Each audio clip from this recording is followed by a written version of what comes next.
Is it working? Oh my gosh, yay! Wow. Okay, that was fun. Sorry about that. That's okay.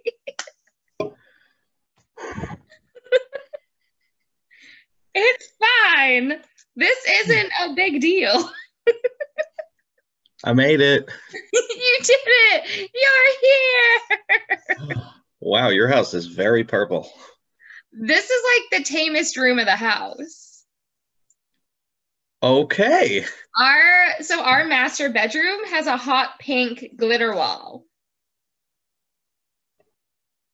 Okay. You're gonna have some painting to do if you find a new house. No, they can just accept this. Yeah. I mean, the chances of you getting like a drifter or a hippie to make an offer, maybe some sort of gypsy will wander into town and need a home. We are the perfect house for a gypsy wanderer. It's perfect. Or a mermaid if you can find one. Man, I'd just be like, let's just trade houses, mermaid. I'll live in a castle under the sea. I'll die because I don't have gills. But Yeah, or go broke on oxygen.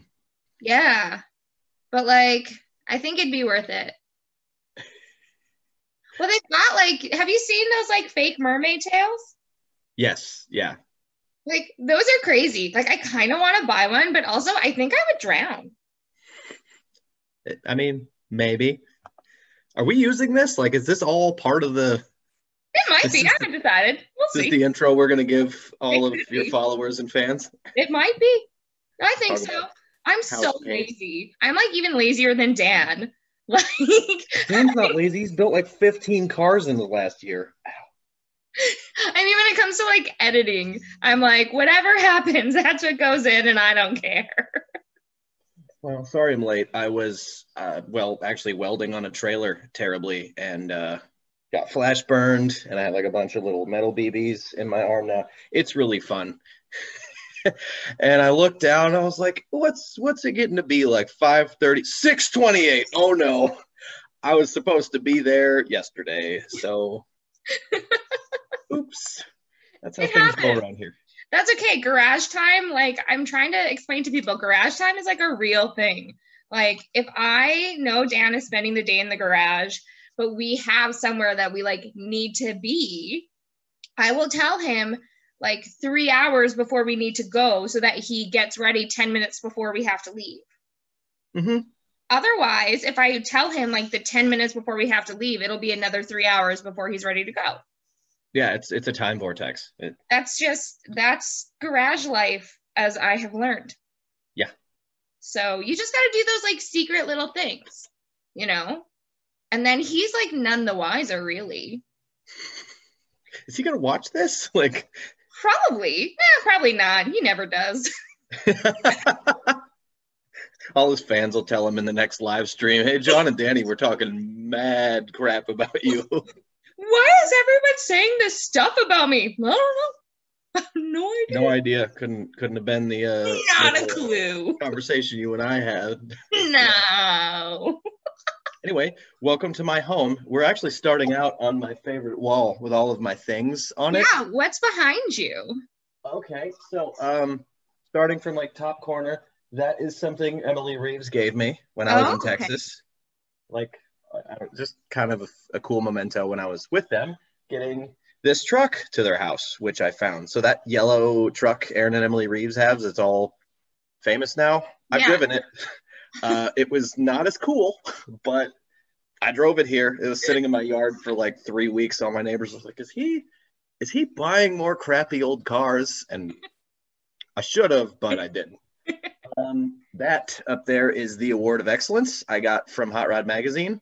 So when I picked up my Firebird, it was the day before their 70th anniversary. We got the car running, not well, but we got it running after sitting for, I think, 5 or so years. Owner said it hadn't seen the streets in 10, but he just couldn't get it to run. So I flew in with a carb kit and an HEI module, and we fired it up in his driveway. Oh my gosh. Yeah, we drove to Pomona, and one of the judges overheard us explaining it to somebody, and they're like, that's amazing. You get a plaque. Yeah. So we won an award. It's actually on video. We just happened to catch it. They're like, yeah, it's a pretty cool story. These guys are going to Iowa with it. It didn't run yesterday. So yeah, I'm amazed that didn't go. Worked just fine. It was full of junk gas and problem solved. It was kind of weird and the brakes were, so we just drove it 2,200 miles. As one does, safety third. Okay, wait, before we keep going, I feel like we need to say who you are. Oh, yeah, I suppose. We're off to a super good start already. Okay. Solid. So, you can tell I'm very used to it. I am John, or you might know me from the YouTube channel or the Instagram for Mad Scientist Garage.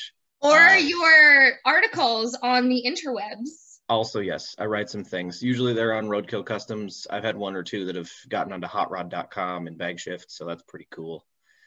I just like fixing old cars and showing people what's doable with, a few tools and not many skills, because truth be told, I'm not a mechanic, like by trade or anything. I just, I grew up with not a ton of money, and we lived out in the country, so some of our equipment was from the 40s. I grew up having to fix stuff because if you didn't, want to walk or wanted to have a bike or, didn't want to carry hay bales from a quarter mile away. Especially, out in the country, everywhere you'd want to go is far away. Yeah, everything that came into our possession was pretty much used, abused, broken, right. Old enough to be one of my grandparents. So, did you guys have a farm? Yeah, it was kind of an acreage. We plant some alfalfa or cut some hay or something. It really wasn't anything major, but working on equipment from the 40s and 50s made me appreciate machines and taking care of them, because when they broke, parts aren't necessarily available. So, get creative. So what was the weirdest thing you had to fix? Thankfully, mostly routine stuff. We always managed to get it back to near the shop, so I wasn't carrying tools a quarter mile or longer. A lot of bearings, just typical maintenance stuff, flat tires, occasional ignition and carburetor issues. So right. And are these normal, on a lawnmower, or were you using big farming machiney things? These were tractors from 1939 to 1945. That's cool. Yeah. So I think the newest piece of machinery. Does your family still have those tractors? Oh yeah. Yeah. They still run too. That's amazing. Mm-hmm. That's shocking. I didn't realize it when I was a kid, but my dad drove a 67 C10 to work for the longest time, which is awesome, except we were just poor. At the time, it was just a 30-year-old truck with an okay paint job. Yeah. It wasn't rusted in half, and the thing constantly fouled plugs. The engine was totally worn out. The transmission hated us. It just, it leaked things, but it always started. It was loyal, so... Yeah. Well, and now everyone would be fighting you tooth and nail for that truck. Oh, we still have it. Yeah. It's it's in a long list of projects on the back burner for him. But I grew up around old stuff, learning to fix it, even when we had a little more money later in life, get an RV or get a boat for $800. Yeah. They have problems. You mean an $800 boat has issues? Oh man, that was the nicest boat though. It was a 78 Larson fiberglass boat. It was 1970s green on top and a cream color on the bottom. So we nicknamed it Frogger because that's what it looked like. They parked it one winter, did nothing to winterize it, and went to start it in the spring, and it was full of bad gas and cobwebs. So I can't imagine what's wrong with it. How dare this boat do that? I mean, that was dumb. So tear apart the carburetor, clean it, check the plugs. Oh wow, they haven't been changed since Reagan was in office. So stuff like that. Machines want to work, they want to run, and I've come across dozens of dirt bikes and weed eaters and boats and cars that just were neglected or parked for whatever reason. So like, I feel like every day you're always posting on your Instagram like a new car that like wasn't working, and then you came in and were like, I'll make it work. I'll get this running. I have a set of skills. You know, I had some free time earlier this summer. I think I worked on like a dozen or so cars, which has put me behind on editing video and everything else. But yeah, I ended up working on a lot of different stuff. I now hate doing U-joints. I'm done. Over it. No more. If it has a U-joint problem, it's no longer your problem. I'll drive it till the drive shaft falls off. I'm not doing it. See you later, sucker. Yeah. So you were working on big machines and stuff. What was like your first then? Because you talked about like not having a lot of money, which I think all of us were in that scenario when we were younger of we're poor, but we want wheels. So what was your first like car where you're like, yes, this is my car, this is my baby, this is it for me? It is funny you should ask. Oh my God, you still had it? Yeah, it's outside. Everyone's about to see it for the first time. It's never been on my channel. My very first car was a $300 car my older brother had driven for like 2 years. It just crapped out one day, needed a bunch of something, like the ignition was not working. But I turned 16 and I was given a service manual and a set of wrenches, and they're like, hey, you can borrow one of the cars in the fleet for like 2 weeks, but nothing stays running that long in our possession. So I fixed that. When I was 17, I was like, I want a cool car or a motorcycle, and I bought this, a 1994 Pontiac Firebird. Yeah. You would. I've had this thing a dozen years or so. I've had big plans. They kind of got tabled. You know, life gets in the way. So there's an engine in there for it. There's a whole bunch of parts and Trans Am pieces, and it just hadn't happened. And instead of diving in and doing that, as you're probably aware, so I met Aaron and Emily Reeves, and was just sitting by their campfire. I knew of this car in California. Life was just rough, you know, at that point. And they're like, man, if you want to go on an adventure, go save this car, just do it. So I stood up, walked away from the campfire, called the owner, bought it. The end. So that is how I ended up with the Firebird that you're probably more familiar with. This guy in here. Yes. That's awesome. I've had that car now. It'll be 2 years in November. We took it on Power Tour last year. Blew it up.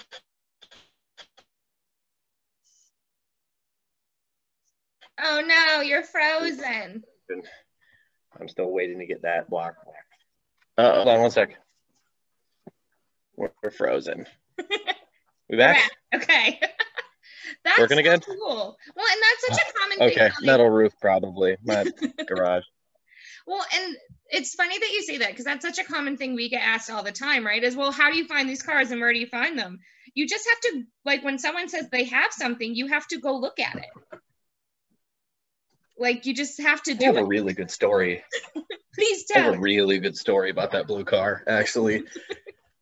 Another thing, I like some of my pals know it, but... Wait, pause. Are we each repping each other? Yeah, we are. I'm totally wearing my DD Speed Shop shirt. That's awesome. Anybody wants one of those shirts? I actually have a website, themadscientistgarage.com. You can order one. I'm down to some assorted sizes, but yeah, all my articles are on there, all the YouTube links. You know, if anybody gets curious what the heck we're talking about, they will. There. It's all about you today. So, like, humble brag all day long, my friend. I'm not good at self-promotion. I'm just like, damn. That's why I'm here. I'm here to promote all of you.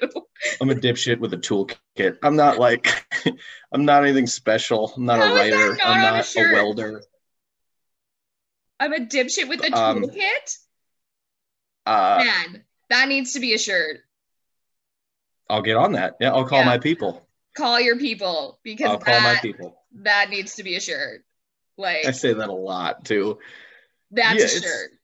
the thing is, there's nothing super special about my cars or me, honestly. Anyone can do this. That's a lot of the point of it. Like, I don't have the experience to put a shift kit in a transmission. I just did it. Turned out fine. If I make a mistake, if I make a mistake, I just call somebody. Like, well, I know how to do brakes and all the safety stuff. So if you screw it up, it just doesn't move. So worst case scenario, you're just not going anywhere. Oh, the blue car. So I was going to tell you about that. It is a great story. I promise you. If it's bad, I'm like going to end it right there and never talk to you again. Just cliffhang everybody. Like, and next week you get to find that out. And then I flew and killed John. That's evil. They're all going to come and give me hate mail on my channel. Like, we wanted to hear this great story. So I was out in Southern California because, a friend of mine, her mom actually was going to be on Let's Make a Deal. So she was told, you can bring a couple people, and like they kind of poll the audience. They check out your fun costumes. If you ever watch the show, everybody's dressed up, fun. That's the one that Wayne Brady hosts now, right? Exactly. So we're out in Southern California. I'm either dressed as a wizard or coming back from the shop where we bought the wizard costume. But I spot this car under a tarp and my brain's like, Smokey and the Bandit car. Like, just the shape. That's all I saw. And I I've wanted one my whole life since I was a kid. So I kind of peel up the corner of the tarp and the whole quarter panel is there, which is, you're from Canada, you get it. I've looked at basket cases a half a dozen times and it's like, it's only $900 and it just needs quarters, floors, braces, everything. Like, I don't have those skills or the time. So I'm kind of like looking the back of this car over. It's neat. It's light blue. It's kind of ugly. I'm dressed as a wizard. And the guy who owns it is like nowhere to be found.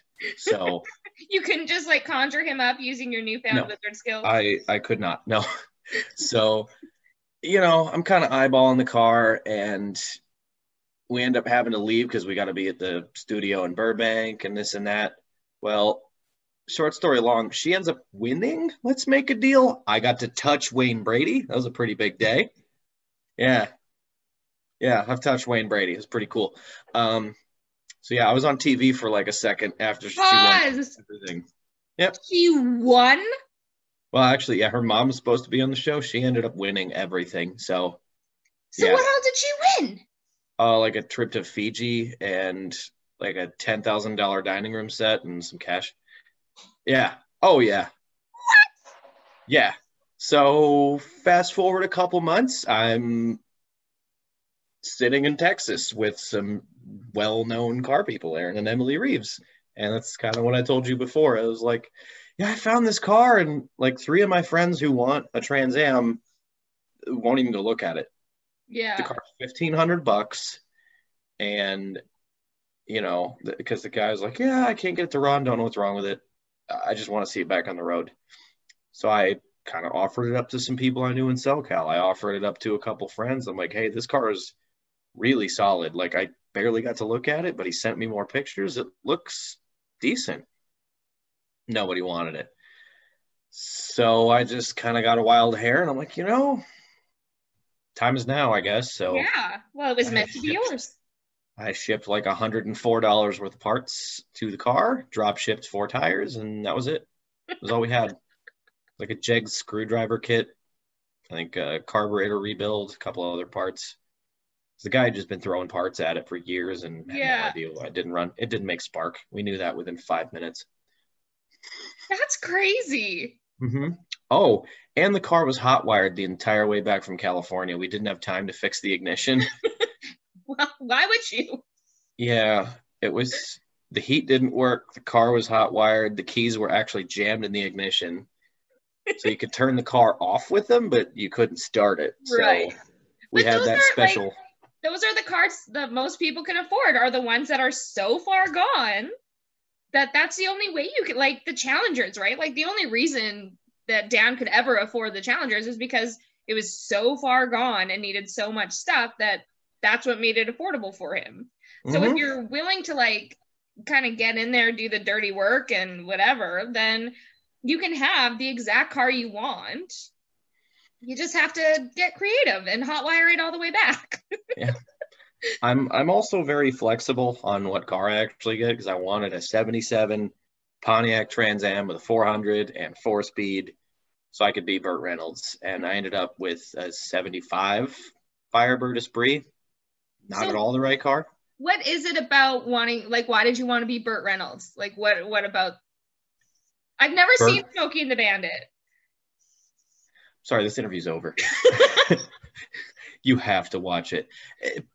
Burt Reynolds. Burt Reynolds is Burt Reynolds. Like, I don't know. What does that mean? I saw that movie when I was like 8, and I was like, I want to be this man. He's the best. That mustache, I must have it. Yeah, I need a mustache and a cowboy hat and a runaway bride and a Trans Am. These are all the elements of an epic human being. I don't know. There's just something about it. Like, once you see that car, like, it was just burned into my mind. I had to have one. But this car came along, and I was like, well, it's the closest I'm going to get in my mid-20s, so I'll take it. Yeah, well, sometimes close is close enough, right? Like, yeah. I was on the lookout for a 70 Chevelle, and I ended up with a 71 Cutlass. They're the same platform. Same basic shape. Totally different car. We have learned that even though it's essentially the same thing, people are very upset when you say it's the same thing. The Plymouth is not a Dodge. Yeah. I mean, but it's an A-body. Tourists will come for you. Yeah, whatever. Screw them. They just keep asking me when I'm going to paint my garbage, and I'm not. When are you going to paint other your people car? Who will not paint their stuff. I'm not going to, ever. In fact, I'm going to especially not paint it just to make them mad. It's like when somebody tells you to, like, stop poking them or whatever, so then you keep poking them just because it's upsetting them. Yeah, instead of making the car shiny, I'm putting, like, thousands of dollars into the engine program now, so. So your neighbors are going to love you so much. Oh, man, the open header cam break-in is going to ruin their weekend. Does anyone have a newborn baby on your street? Not currently, but I'm hoping. Pictures are going to rattle off the walls. This thing's going to upset people. Well, that was sometimes, like, when I was working from home in the summer, I could always hear when Dan was coming home. And if I was in a meeting, I'd have to, like, pause and be like, sorry, we just need about a minute here while he comes down the road and parks, and then we can continue talking, because the wall is shaking and you can hear everything and I can't hear you. So, so your crisis will have to wait. I apologize. I'm trying to be better. I put exhaust on my motorcycle the other night. Like, good human. Yeah, it's been kind of just shorty pipes for like the last 2 years, and they don't like that. Okay, well, speaking of game shows, I'm so glad that you naturally brought up a game show, because we're going to play a game. Okay. Because I love games, and I love, like, annoying games, and Dan never plays them with me, and in this situation, I have you trapped. So. Yep. So we're just going to do, like, one of those quick fire games. So I'm going to give you 2 items, and you just have to pick one of those items. Okay.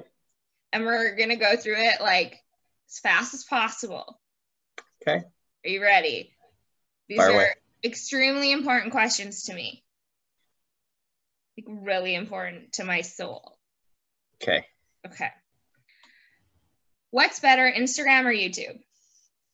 Instagram. Does pineapple belong on pizza? Yep. I didn't expect that, sorry. Do you toast a bagel or not toast a bagel? Oh, toasted. Beer or wine? Beer. Tequila or whiskey? Whiskey. McDonald's or Burger King? Oh, McDonald's, I guess. They both suck. Chick-fil-A or Popeyes? Popeyes. Pepsi or Coke? I'm kind of Switzerland, but Coke, I guess, since I'm drinking one. I was going to say, you're drinking a Coke. Dodge or Chevy? Chevy. Apparently I'm out of questions. That was easy. That was easy. I thought I had more. Maybe I stopped because I was writing them while I was teaching a lesson. So that was my game and I had fun. I like it. Okay. So you write articles for Bang Shift, you've written for Roadkill Customs. A whole bunch, yeah. How did you start doing that? Bother people. I actually found out. So one of my first videos that ever really took off, we were slapping an LS into a 67 Mustang at the zip tie drags. It's like during a race event, we basically got the track owner to clear it because he'll let you do anything in Tucson. So yeah, we made a huge mess and ended up getting the card run in about 26 hours. So wild. Pretty freaking cool. Jim Hughes is the man. I love Tucson Dragway. I want to go back every year if possible. But yeah, I mean, it got like 20, 30,000 hits all like really short amount of time, which was huge for me because I hadn't been doing it very long. Yeah, like, wow, that's awesome. For anybody. I don't care who you are. That's so many. And that's exciting. I was floored, honestly. So I was kind of looking through, like, you know, what is it about this that you know made it boom? Is it the Mustang thing? Is there a keyword thing? Maybe there's a website. And I see this website like is one of the external sources, and I'm like, okay, I should look into this more. So I end up finding the post, and there's like all these, you know, comments on Facebook that the guy had shared the video and kind of typed up a little something about it. And I was like, hey, that's super cool. I appreciate that. And we ended up getting to talking. I've got all these other projects and interesting stuff going on. So I started I'd email him like, you know, 1 or 2 a month, just like, hey, this is something I ran into, or this is something I did. And kind of before long, he goes, well, I'll just give you access. You make drafts, you let me know when they're ready. So at this point now, I just go into his website, I create something, and he basically hits send once he's happy with it. So yeah, that's awesome. It's pretty cool. Yeah. Some of them, like I try to get out to more areas too. Jeff from Roadkill Customs has definitely been super cool to me and just kind of gave me carte blanche to do whatever the hell I want, which is awesome. So if I have an idea or I see something, there's one a couple weeks ago, the Pikes Peak Auto Hill Climb record was broken for diesel vehicles. And it's this 49 Ford with like a 1,400 horsepower diesel engine. I was like, oh, that's awesome. And then I found out there's like an in-car video of it. I was like, oh, everyone needs to see this. This is amazing. Oh, Pikes Peak terrifies me. Oh, yeah. I've driven up like really slowly in a minivan as a kid, and it was ugh. So this video, if you get vertigo, I wouldn't watch the whole thing. But good disclaimer, because I do get vertigo. I want to say he wrecked that truck on that hill like 2 years ago. I believe it was 2 years ago. And then last summer came back, broke a land speed record. This year broke the hill climb record, and he was in limp mode when he finished. So there's still more juice in it. That's crazy. Uh-huh. Yeah, it's the fastest diesel up the mountain in history by like some crazy like 33 seconds or something. It wasn't even close. Oh my gosh, that's unreal. So really, you just happened to be like, I would like to keep writing these things for you. And then that's sort of how you made it happen. Because you are that, like, that's what I have gotten to know about you as we've gotten to know you, is that you are someone where, like, kind of like what you said, like, I don't really know a lot about this thing or this thing or this thing, but if I want to do it, I'm going to make it happen for myself. And that is something about you that I really admire, because you have this drive where you're like, I'm just going to do it, and I'm going to pester people until I get what I want, or like, which is awesome. I will take no for an answer, but I'm finding out that, you know, when you, I don't know, some people think you ask the universe, but I just ask people for stuff, and invariably people say yes. Like, hey, can I write about this? Say, right? The worst they can say is no, and your life isn't really any different. Yep. So that's I don't awesome. care. I'm used to getting turned down. It's a huge part of my life. It's so much of my 20s is getting told no. But you know, I feel like that's everybody's 20s though. It's the shotgun method. I just keep firing until I hit something. Eventually you will. Yeah. Like no, I've been afforded some cool opportunities, and I've gotten to meet some really cool people from all over the country. That's the other part of it for me. Like, again, I don't have a really specialized skill set. I'm not, I'm not anybody spectacular or famous. I'm just a guy. So to get the opportunity to like interview the guys from Roadkill or, hang out with Mike Cotton kind of stuff just happens because they're also people. Yeah. So just asking things like, hey, you going to be there? You want to help out with this? Type thing. I make some cool friends. I get some cool opportunities. I actually see behind my head, there's a media badge from Roadkill Nights right there. Nice. So I met a bunch of cool people doing that. Like I was walking around this VIP area like, why am I allowed back here? That's like Leah Pruitt was 5 feet away. Waiting for like security to come and snatch you. Oh yeah. I was like, nobody's stopping me. It's like looking at Leah Pruitt like, can I get a picture? Hello. I'm a huge fan. Can I touch you? Yeah. That's awesome. No, it's cool. I sometimes spread myself a little thin. I was in Michigan like a week and a half, 2 weeks ago. Well, you've been traveling nonstop this summer. You've been everywhere. I had some time and freedom, so I took it. Heck yeah. I collected a Cutlass and the parts for it from 3 different states. Had a bunch of breakdowns, blew some trailer tires. And you filmed all of it, right? You just haven't edited it? I'm so excited to see your adventures from the summer. I'm so busy. So I did, let's see. There was the Cutlass trip. I've already edited January's stuff through Tucson when we did zip tie drags again. I borrowed a guy's race truck for that. He had hurt his hand. And he goes, you want to drive it? I'm like, yeah. It had all kinds of problems. Like I had a coil that was misfiring, come to find out. The shifter was falling off. Like an hour after it was on the trailer, just some bolts fell out of the truck. And they're like, oh, that was the shifter. I'll just flip these back. I wonder why I couldn't hit third. Like, man, this feels loose. He's like, no, it looks fine. It's totally okay, man. It's totally broken. Okay. I'd run like 14 or 15 seconds and then like 21 just because the gear was like gone. Yeah, no, I did that. I did the OG Gambler 500 in Oregon. I did the couple of Cutlass trips.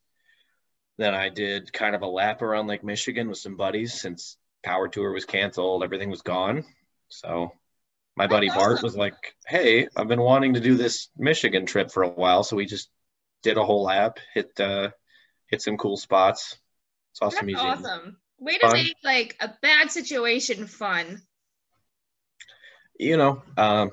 Same thing. It's like, it's tough for some people. And I had kind of an opportunity to go see some stuff.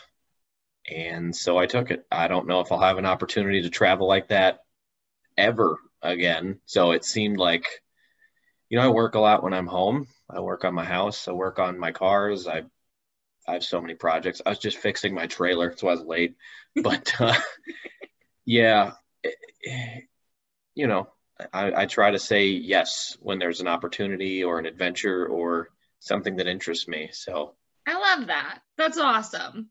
Okay, before we wrap up, what would be your number one piece of advice for people that are either trying to get into cars or trying to get into YouTube or writing, or what would just be John's words of wisdom to the world? Wisdom. Don't talk about it. Be about it. I feel like that needed I need a mic drop. Yeah. I got to roll a sheet of print duct tape I could drop. Does that help you? I will take that. That you're gonna actually see that when I get through editing videos. This is crucial road trip supply right here. But yeah, a buddy in town was like, "Hey, I really want to go to the Gambler 500 Tennessee," because he knew I'd gone to Oregon, and I actually landed. Some total strangers picked me up. We did the Oregon Gambler. Well, this time around, he goes, "Oh, my dad has this rust bucket truck. He'll sell me for $500." Well, then we're in business. Like, we have a couple dirt bikes. Let's pack up a tent. Let's go. So we ended up driving that thing 1,700 miles. Oh my The God. frame was patched with tech screws and 1/4-inch plate. The brakes were sketchy. The transmission slipped. It was stuck in 2-wheel drive. The topper on it was from like a 77 F250. Like, nothing about that truck was good. It was chaos. Oh, but it was so good to us. We were talking about parting it out the morning we were leaving, or the night we were leaving. And by the time we got back, I'm like, this truck's pretty loyal. Like, maybe we should drive it to Indiana now. Let's just keep going further and further and further until it just dies, which I think is that's fair, the gamble. Like, right? I'm pretty sure I know somebody around Indiana who could help me get rid of it. And Like, if you don't, you'd probably find somebody. it'll be fine. That's awesome. Well, thank you. I know you're so busy, so thank you for taking the time to like hang out with me for a little while and chat and share some of your stories. We'll make sure that we put all of your links to all of your things in like the description below so that people know where to find you. Follow us on Instagram. What's your Instagram again? Mad Scientist Garage. Say it again. Mad Scientist Garage. And that's the same on YouTube. It's the same on Facebook. All of the things. I'm on all the social medias. We love John. John really helped us out with our like giveaway and just with YouTube stuff in general. So we love you very much over here. Your advice is always just great. So thanks, man. You're cool. We like you. You guys are great. I love what you're doing. And I need to be about editing videos so I can get caught up. Yeah, just don't talk about it. Be about it. From my own advice that I don't take before. Well, I will let you go so that you can do those things. Cool. Super good talking to you. Super fun. Thanks so much, John. Bye. Bye.